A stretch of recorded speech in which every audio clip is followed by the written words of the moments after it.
दोस्तों नमस्कार। आज का जो वीडियो है इसमें मैं सबसे ज़्यादा आपके कमेंट चाहता हूँ। मैं चाहता हूँ कि आप अपने कमेंट के माध्यम से ये बताइए कि क्या अगर न्यायालय का कोई भी निर्देश हो और उसको 60, 70, 80% मान लिया जाए तो क्या वो कंप्लायंस पूरा हो गया, और अगर बाकी का नहीं मान रहे हैं तो क्या ये न्यायालय की अवमानना नहीं है। मैं सीधे आ रहा हूं अपने वीडियो पर, सीधे भाई साहब टॉपिक पे आ रहा हूं। है ये कि रीजनल रूरल बैंक में यानी क्षेत्रीय ग्रामीण बैंक में देखिए अप्रैल 2018 में एक आर्डर आया कर्मचारियों के कर्मचारियों के पक्ष में, यानी बैंक अधिकारियों के पक्ष में। जस्टिस जोसेफ कुरियन साहब, जिनको बैंक कर्मी बिल्कुल भगवान की तरह मानता है, उन्होंने ये डिसीजन दिया।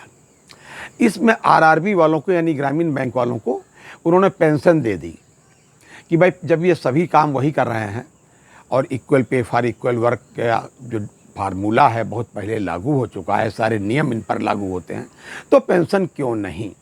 बहरहाल पेंशन दे दी गई। ये बात मैं पिछले वीडियो में आपको बता चुका हूँ। अब मामला ये है कि जो लोग पहले रिटायर हो चुके, अब जैसे अप्रैल में इन्होंने डिसीजन दिया तो बैंक ने क्या किया कि अप्रैल से ही 1 अप्रैल 2018 से पेंशन दे दी। इसके पहले जो लोग रिटायर हुए उनको पेंशन नहीं दी। इस संदर्भ में पिछले वीडियो में बता चुका हूं मैं आपको कि कंटेम्प्ट पिटीशन फाइल हुई।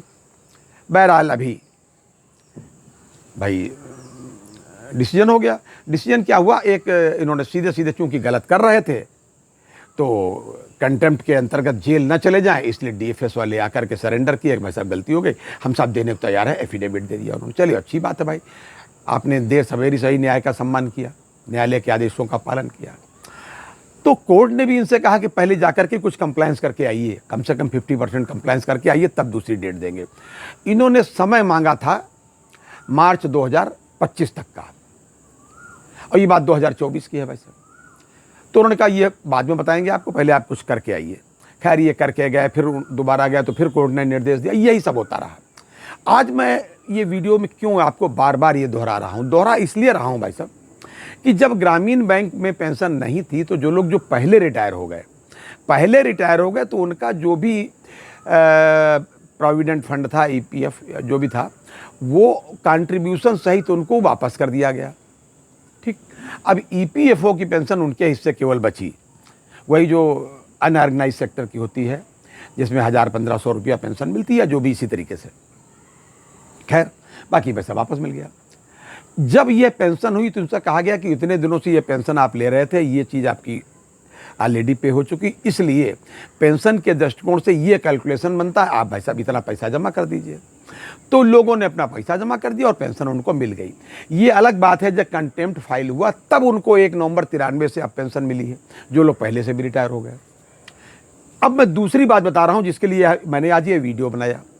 एक साहब का मैं जिक्र करूं कि पूर्ववर्ती सुल्तानपुर क्षेत्रीय ग्रामीण bank sponsored by bank of Baroda, या यूं कहें कि बड़ौदा उत्तर प्रदेश ग्रामीण बैंक, जो वो उसके अंतर्गत भी सुल्तानपुर ग्रामीण बैंक थी, मतलब वहाँ से एक अधिकारी भाई साहब सेवानिवृत्त होते हैं, वहाँ के कर्मी थे, और वो अक्टूबर 2015 में सेवानिवृत्त होते हैं भाई साहब। उसके बाद में उनसे जब ये पेंशन बनी अप्रैल 18 में, जब उनसे कहा गया कि साहब ये 15 लाख रुपया आप हमारा, 15 लाख समथिंग था, 14 लाख समथिंग या 15 लाख, मतलब मोटा 15 लाख रुपया उनको जमा करना था। चूंकि बड़ी मुश्किल से वो जीवन यापन कर पाए थे 2015 से लेकर के 2019 तक, क्योंकि 18 में तो आदेश हुआ, प्रोसेस होने के बाद बताते जोड़ते घटाते 2019 में पेंशन मिली थी। तो 2019 में ही बताया गया कि साहब इतना पैसा आप जमा करिए।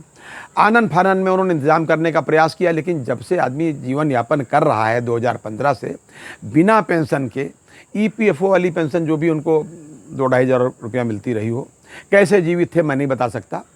बहरहाल उन्होंने जो है किसी तरीके से 5 लाख रुपए का इंतजाम किया और खाते में जमा कर दिया, और अधिकारियों से कहा कि साहब ये 5 लाख रुपया हमारा है, शेष पैसा आप मेरी पेंशन से काट लीजिए, अथवा हमको एडवांस कर दीजिए, लोन कर दीजिए, उसी में से आप काट लीजिए, या प्रतिमाह जो पेंशन देंगे उसी में से आप काट लीजिए, जितना चाहें काट लीजिए। अधिकारियों ने इनकी बात नहीं सुनी भाई साहब, और इनको पेंशन नहीं दी। इनको पेंशन बिल्कुल नहीं दी। बहरहाल अब जब दोबारा ये कंटेम्प्ट पिटीशन फाइल हुई तब इनको अभी भाई साहब ये 2025 में, जहाँ तक मैं समझ पा रहा हूँ, नवंबर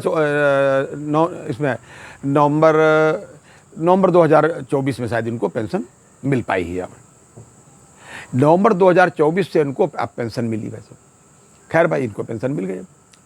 लेकिन अब सवाल ये है कि जब ये रिटायर हुए थे तब से इधर तक का एरियर इनको नहीं दिया गया। इन्होंने साहब निवेदन किया कि साहब हमको एरियर क्यों नहीं दिया जा रहा। तो उन्होंने कहा, बैंक वालों ने, ये सब बिना लिखा पढ़ी, कोई थोड़ा बहुत लिखा पढ़ी की होगी वो अलग बात है। उन्होंने कहा कि नहीं आप विलफुल डिफ़ाल्टर हैं। तो उन्होंने कहा साहब विलफुल डिफ़ाल्टर तो लोन वाला होता है, हमने कौन सा गलती की है। कहा साहब आपसे कहा गया पैसा जमा करिए, आप जमा नहीं कर पाए। और इनको कोई एरियर 2015 से जब ये रिटायर हुए और 2024 नवंबर 2024 तक का एरियर इनको नहीं दिया गया पेंशन का, जो आज तक नहीं दिया गया है। क्या ये न्यायालय का अवमानना नहीं है? यानी सुप्रीम कोर्ट का जो वेस्टेड इंटेंशन है, जो नियत है, जो मंशा है सुप्रीम कोर्ट की पेंशन देने के मामले में, क्या उसका ये अवहेलना नहीं है? मैं आपके कमेंट के माध्यम से जानना चाहता हूं। बैंक वालों का कहना है कि साहब आपको उस समय पैसा देना चाहिए था जो आपने नहीं दिया, ये उसको आज देने को तैयार हैं, आज इंतजाम कर लिया तो ये देने को तैयार हैं कि भाई आज हमसे पूरा पैसा आप ले लीजिए। भाई साहब इधर तो पूरा पैसा इन्होंने दे ही दिया, मतलब पैसा तो उनको पूरा ही दिया तब इनको पेंशन इधर मिली।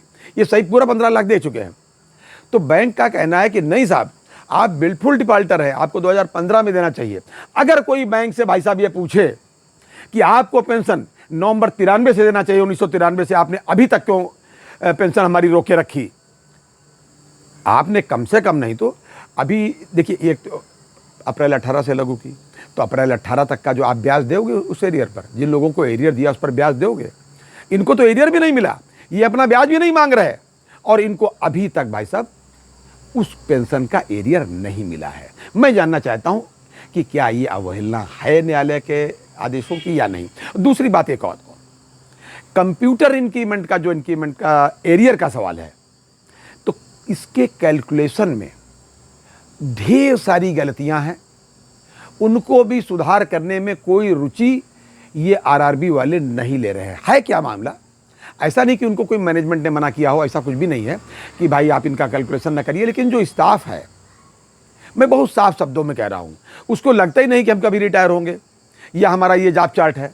उनका मन नहीं लगता कि पुराना रिकॉर्ड कौन ढूंढे, कैसे दें, कैसे इसको रिव्यू करें और क्यों करें, उनको मिलना नहीं। ये चीज़ अच्छी नहीं है कि कर्मचारियों के हित में ही मेहनत श्रम नहीं कर रहे हैं। लेकिन मैनेजमेंट को इसको देखना चाहिए, इसका ऑडिट कराना चाहिए कि क्या ये सही है या नहीं सही है। अब तो पूरे प्रदेश में 1 मई 2025 से एक आरआरबी हो गई है। अब और जटिल समस्याएं हो गई, लेकिन इनका ये दायित्व तो बढ़ जाता है। बैंक बड़ी हो जाती है, उसके चेयरमैन साहब का कद भी बड़ा हो जाता है, मैनेजमेंट का कद भी बड़ा हो जाता है। जैसे उत्तर प्रदेश में 3 आरआरबी थी, Prathama UP Gramin Bank Punjab National Bank द्वारा sponsored, Baroda UP Gramin Bank Bank of Baroda द्वारा sponsored, Aryavart Bank of India द्वारा स्पॉन्सर्ड।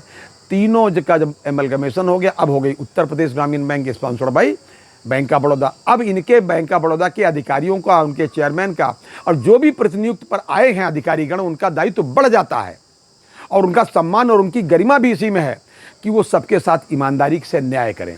पद उनका बड़ा हुआ, कुर्सी उनकी बड़ी हुई, चेंबर उनका बड़ा हुआ, उनकी सोच भी उनको बड़ी करनी पड़ेगी और इनके साथ न्याय भी करना पड़ेगा।